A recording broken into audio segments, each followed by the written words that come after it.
Classic Cloud, and right now it's 3 minutes past 2 p.m., the 27th of August 2019. And I did tell you earlier that we're going to have a guest in the studio today, and yes, he is in the studio. Of course, you know, I mean, you're a Nigerian, you know this name, you know the Charlie boy name, but I'm going to introduce him as, you know, with his full name, Charles Chukwemeka Oputa. He's popularly known as Area Fada. His Royal Punkner as the People's President, Charlie Boy. There are so many of them. Welcome to the show. Thank you. And I also have joining us in the studio as well, Dory Sudansi. She is Executive Director for Our Mumu Don Do Youth Foundation and also Coordinator for the Diaspora. Welcome to the show, ma'am. Thank you. Okay, so you can join the conversation, okay, so which means that you can send messages in via WhatsApp 0909-697-5943. I would open up the phone lines as we proceed. And you can also tweet at Classic FM 943 as well. It's great to have you here. In recent times, of course, your name has been all over the place. I mean, I've known you as somebody who has done advocacy, and whether with music or with different shows on TV, and you are still continuing it after how many years? Let's start from that After first. 43 years. You are still at it. And you're advocating for the same things you were advocating for at the time. You know, I mean, that is crazy, but that is where we are. Let's talk about that. What keeps you going with this advocacy thing, knowing that is the same thing you're still talking about now? There are things in the traditional policy called follow-on. Oh. That's some things in your DNA, some things that are like second nature to you. And I believe that God gave everybody a gift, something, okay? And the minute you find that thing, you find that it in your life, it only means that you've started living your life on purpose, yeah? And coming from the kind of background I come from, I was always reminded, it was like a sing-song in our household at the time. And I was barely 5 years old, I remember. From then I started hearing, you know who you are, you know who you are. My father would always say, do you know who you are, do you know who you are? I got so tired of hearing that. And then once day I decided to answer back, yes, I know who I am. My name is Charles Chukwemeka Oputa. Live number 11 on Hofia Street, Bulogiri, Port Harcourt. And he would go, shut up. That's not who you are. You are an Oputa. And I would say, so? Yeah. I said, being an Oputa means you walk like this, you talk like this. And people are always looking up to you. So you have to behave like this and like that. You know, I didn't understand it because I knew growing up as a kid, I was more or less like a rebel. Yeah, I rebelled against everything. Come and sit at the table. Why should I sit at the table? Why can't I have my food? You questioned everything. Yes, because he taught us to question things, you know. And I remember vividly, you know, my growing up years in Port Harcourt, you know, we would have like older people come into the house. We were never told to go to your room. Be lost, okay? We were always encouraged to sit with the elders and to even interject and ask questions. Of course, we ask stupid, silly questions, you know. And what that did to me was it reinforced my confidence in myself and with people who are older than me and more knowledgeable than me, to always question, to always be curious, you know. So, but the irony of everything is that all the things I rebelled against, yeah, and I hated, passionately hated my father for all of it, you know, because I thought he was a cantankerous, old, outdated, overbearing father, you know, and I thought he didn't love me any. All the stuff that I rebelled against are the things that I've gone back to, are the things that are guiding my vision, my mission, and who I really am. You Mm. know? But what I'm asking, in essence, because I mean, I remember your song 1990, which I'm going to play as we go on. Some of the things you talked about then are still things we're talking about today. Are still things that we're complaining about today, and that is almost 2 decades ago. How does that make you feel that we have the same problems? Well, I've still always known that Nigeria is a scam, the biggest. When you say scam, what do you mean? Let's break that down. Right from the foundation, it was faulty. Like, who the hell are the people that signed the amalgamation? Okay? Our heroes passed like Awolowo, Amadu Bello, Zig. They were not party to it. So where the hell did Nigeria, the name Nigeria, now we bring up? Is it our own making? All those questions really bother me. Where did it come from? So you don't think that, I'm going to go back to that So point. from the foundation, Yes. it has always been faulty. And why were we bunched with people that we don't even know, we don't have the same culture, the same whatever? Do you think we can make it work? I mean, it's how many years Not as after it independence? is. Not as it is. We have to reevaluate our living together. You see, Nigeria reminds me of a very beautiful bride, yeah, who is so full of everything, wealth, natural resources, and all of that, okay? But who have been successfully being raped for over the past 60 years. How many tribes are we? How many? Okay, let's say 200 tribes. That beautiful woman raped by 200 people. And when I talk about rape, I'm talking about the corruption, I'm talking about the stealing, I'm talking about the do anyhow, I'm talking about the most disgusting things that is accredited to the leadership, the insensitivity. Now, however you pan it, this woman is going to die. Because out of the years of this rape, some people don't infect them with HIV, gonorrhea, whatever. But there are people who would argue that there are countries that have, worse issues that Nigeria does have. And, they're pulling it together. So it is not necessarily about, the amalgamation. It's time to move on from that. Listen, don't get me wrong. Don't get me wrong.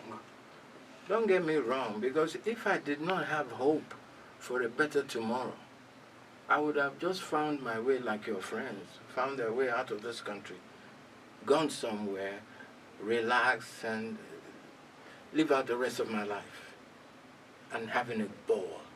You understand? I mean, I come from a rock-solid background.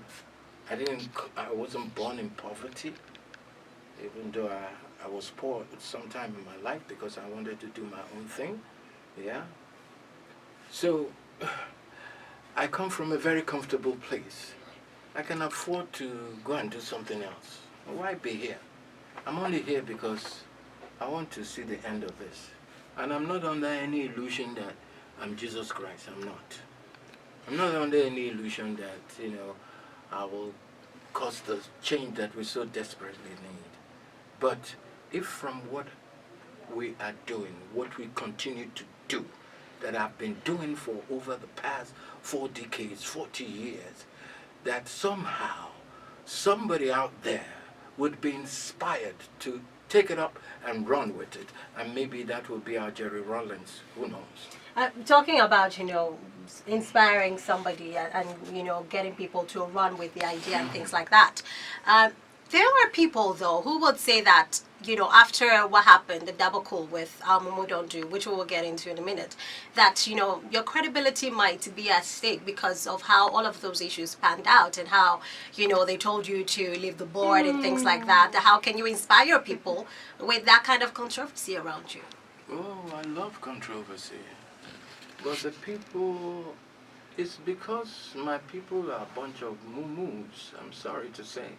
And I enjoy fingering their head. If you remember the Charlie Boy show, the candid camera, that this is not the news, I'm a prankster. And because I know that they're stupid like that, so I mean, when you say they're stupid like that, that's a little derogatory, don't you think so? Yes, unfortunately, that's I can't think of any other word to describe that kind of stupidity for anybody to believe that ever happened. Aren't they reading? First of all, Festus Keyamo said, that one, I didn't give that one money. That one that can't control his mouth, he denied me. I didn't give him money. Then, secondly, of course, some people will say, but he didn't take him out to talk him. Yeah, in what manner did I talk him? In a manner that, there was a journalist who thought they had something, an exclusive. And you can imagine somebody asking me, oh yeah, tell us, how much did they give you now? I said, guess. You now said 9 figures. No, I didn't say 9 figures. She chose 9 figures. She chose 9 figures. She chose 9 figures. I said, keep going. She started from 5 figures. I said, no, he passed that one. Keep going. Say, that was hilarious. Is it 7? Is it 8? Is it 9? I would have let her continue till 20. But I found out that joke didn't go down well. It didn't go down well at all. Because, yeah. But of course. And normal people believed that. Yes, but of course that can be true. That won't be me. That won't be me. So what exactly was the issue, with Our Mumu Don Do? There was Did no Jade said that you betrayed him? Look at who is talking. I beg you. There was no issue. It was just that some people who I thought were genuinely out to do this because they feel hurt, that they were doing it from their soul. They were all politicians, either with PDP or APC. And I'm not a politician. But you were part of the founders. Or you were the founder of the movement. I mean, so that means that you brought those people in. So why did you bring them in, knowing that they're politicians? Politicians always have agendas. No, I didn't bring them in like that. It didn't happen like that. They came to me, and we had one thing in common. That was, at the time, Mr. President was abroad, and how can somebody just ignore their job, go and they're ruling or leading Nigeria from abroad? And I say, we want to give voice to this, and that's why they came to me. They came to me for that integrity. You have a brand that people trust. So can you follow? Of course now. I would jump to it. And that's what I did. So we're a bunch of people that only come together when there is a need to go and agitate and make noise about something we feel is an injustice. They were not people. So it was not like an organization. No, they were together. not. They were not in the movement. You see, that's all the misinformation that's going around. They were not. Deji had his own thing concerned Nigeria. The other guy, they had their own group. If you notice, at the time we were doing this, the banner always reads, a coalition of vexed and angry Nigerians. They had the Mad Act group, So we, like I said, if there was something to agitate about, we all would come together and go. But like I said, even whilst before the falling out, listen, I'm no longer a spring chicken. I can never be a professional protester. I don't want to. Are you saying that's what some of them were, professional protesters? Oh, yeah. Point blank. And they were just Adenionju or whatever. Who is he now? He's a PDP poster boy. He's an errand boy for PDP. But he left the PDP actually, before he didn't, but they all had sympathy for the PDP. And he was, at one point, I knew there was going to be a problem. I say, you guys know I'm not a politician. Okay, look, listen to this. I did a song, Buhari Pack and Go. Okay? And people now, oh yeah, PDP don't settle down. So I felt that was the biggest insult. How can anybody settle me? How much money can they settle me with? So I now went and I took It's Not the Man. And PDP and APC, they are the same thing. That's the song they said I was paid for. When I was even dissing APC and PDP in the song. How can anybody do that? But I noticed that they were as mad as hell. I said, if I did a song dissing the president, why can't I do a song? I don't believe in Atiku either. I don't believe in any of these old people. There are problems. We should run away and say, the lesser evil. What do you mean? What the hell you mean lesser evil? So was that evil where the problem started from? Oh yeah, that was where the problem started. So how did you feel when, you had, because, I have the statement of the Our Mumu Don Do when they said that they were asking you to step aside from the board. And, That's all they bullshit, made a show. We can't say that over here. How can they? Okay, sorry. Yes. My mouth shut up. Okay, I'm sorry about that. Yeah. That's all bunker. But like a lot of things in the media are fake. 80% of what you read are fake. And 80% of the people who put it out are fake people. And the country is full of fake. And when I say Nigeria is a scam, these are part of the things I'm talking about.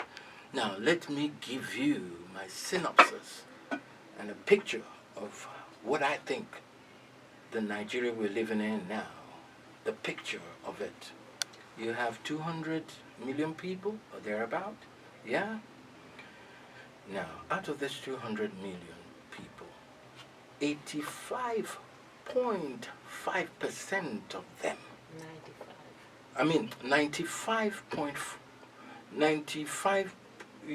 98.5% of them are confirmed moronic, arrogantly ignorant people. That's an insult to the Nigerian people. I do not think that. Unfortunately, I'll say it like I feel it. If you don't want me to talk 98.5%. That's a lot of people. Yes, that's a lot of people. And do you know what? Why 70% of this, I'm coming now. 70% of these people, 70% of them are youths. Youths who are not interested in their future. Youths who are, as I talk now, they're busy watching Big Brother Nigeria. Is there anything wrong with watching Big Brother Nigeria? There's nothing wrong about relaxing after you've walked. After you've done something to tell yourself that you're adding value not only to your life, but to your environment. Yes, if you work hard, you play hard. But not to just ignore the most essential thing, which is your future. How can you have a future in a country where you are not at the table where your future is being discussed? Okay? Enough of all this blaming the rulers, the leaders. What about us, the followers? Okay, let me go back to my permutation. I say 98.5% I consider as mumus. Take it or leave it. Leaving us with 1.5%.